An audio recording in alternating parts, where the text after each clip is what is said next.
Merida eONE-TWENTY is an expensive bike, and I would not say this is like a simple trail e-bike. This is more than that. I would say it's like for some rough trail riding, like enduro riding, because we have 27.5 wheels, but in plus size. That means these tires are super rough. These are wide. You're gonna run low pressure even with the inner tubes. You can run tubeless for sure. I'm gonna do it with this bike.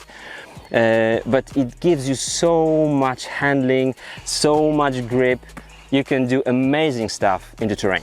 One of the biggest questions for e-bikes is the range. So we have three levels of the assistance. This is the Shimano steps, Eco, Trail and Boost. On the Eco mode, on the pretty flat terrain, you can easily do 100 kilometers. Easily 100 kilometers is something you can do on the flat roads. Example, this terrain here, rough terrain, when I'm going for the MTB marathon loop here, about 24 or 5 kilometers or so, in the Boost assistance, so the maximum power, I do less than 50 kilometers. It's about 47, 48 kilometers I can do here, but this is a rough terrain, Boost, so a lot of energy, a lot of power put into the pedals with my legs and also with the Shimano steps assistance. So the range is really good. You might not see it, but this is very difficult terrain. Lots of sand and dust.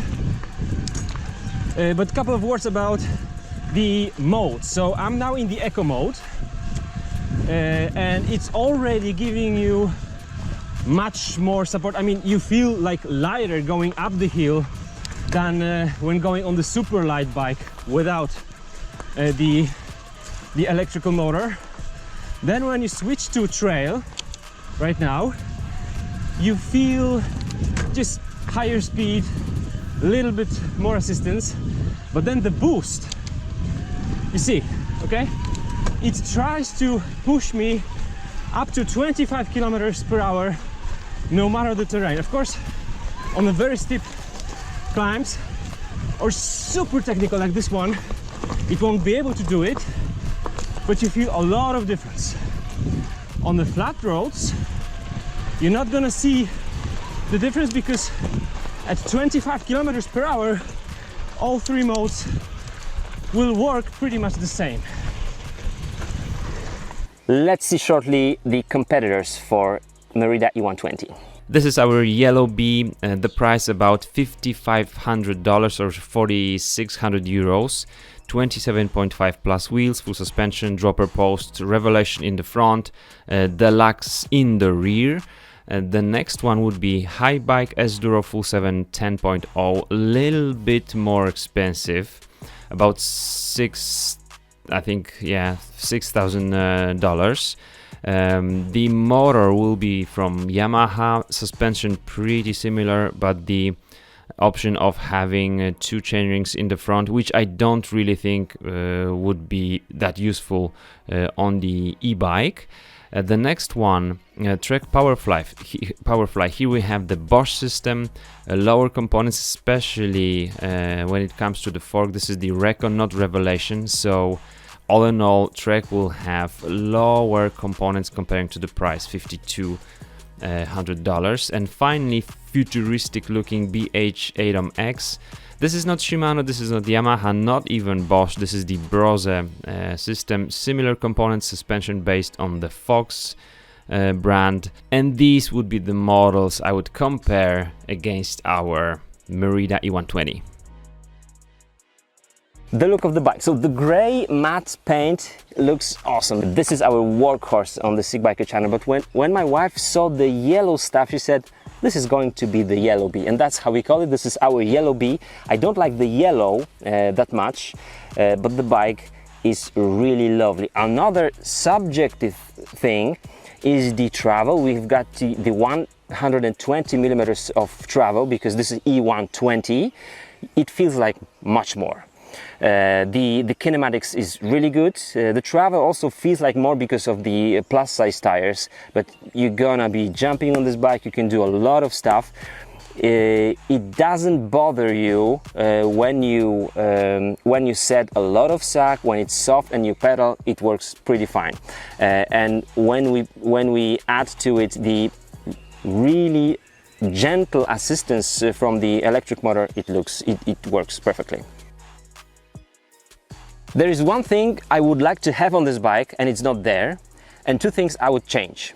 So the first thing is there is no bottle cage mount. I understand this is the full suspension bike with the little energy backpack, but I think that we could still have some bolts on the down tube, on the bottom surface of it. I think we would be able to fit in at least a smaller bottle cage here and smaller bottle. So that would be something I would like to have, because believe me, if you buy such a bike, you're gonna be making lots of kilometers, exploring the whole area within like 100 kilometers, okay, 60 kilometers, no problem.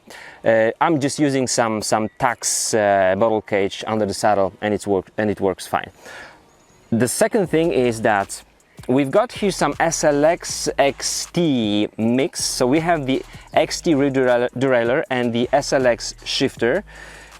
Everybody does it, so that when you look at the bike in the catalog online, it looks fine because you see the XT rear derailleur. I would like to have it the opposite, because the XT shifter with the SLX rear derailleur will be much better in the rough terrain than SLX shifter with the XT derailleur. You're not going to feel the difference between XT and SLX rear derailleur, but the shifter is another topic. So this is the upgrade I would make, and I will probably make it. The dropper post is a must for such a bike. If you want to have some freedom for handling the bike, going steep descents or whatever you want to, trail, rough riding, the dropper post is a must. This is the Merida dropper post. It's something like Pro X dropper post. It has the slight play here. It's been like that since it was new. It doesn't really bother you when you ride. Actually, it might even help a bit. I think so. That might be the future of the seat post on the road bikes as well. I think so. But as for a dropper post, it works fine. It has, I don't know even how much of the travel it has, but it's enough for me. No problems, and it's good that we have it. Whoa, there are also two things objectively that are not really smart on this bike, and this is the through axle. Actually, it's lever. So now, since I have the larger car, I can put the bike into the car without removing the wheels. But when I used to use the car of my wife, Opel Corsa, I needed to remove both wheels. In order to remove this one, we have the through axle, which is nice, very good. But this lever has this little stupid thing which doesn't allow you to spin freely, so that you have to open the lever a couple of times in order to actually remove the wheel. This is not smart. This is something actually people didn't think about. Maybe, I don't know, maybe the manufacturer didn't have any other levers and it doesn't fit to this frame, but this is not handy. If you're gonna be removing the wheels often, you're not gonna like this thing. Now, the second thing I don't like on this bike is the front through axle, because it's not well made. This is pretty loose, but it's okay. When you lock it, it's kind of okay. I didn't feel this one hitting the fork, but in order to fasten this one, you need to use this lever like this, and the edges here are very sharp, and it's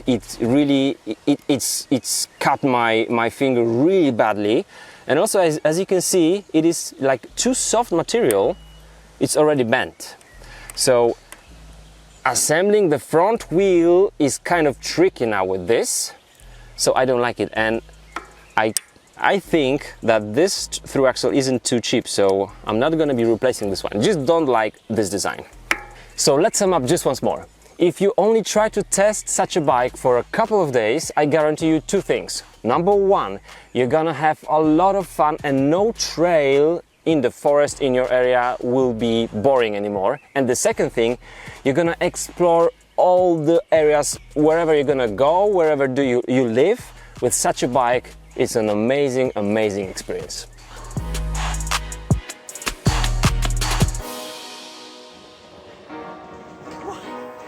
Ah. Guys, thanks for hanging out with me. Remember to join our forum.sigbiker.com where we discuss all the topics, training, service, any issues with the bikes. If you want to share anything with us, join our Facebook group. All the links are below. And if you want to join my patrons, feel free to do so. And now, okay, you might watch just 1 or 2 episodes more, but then let's go and ride.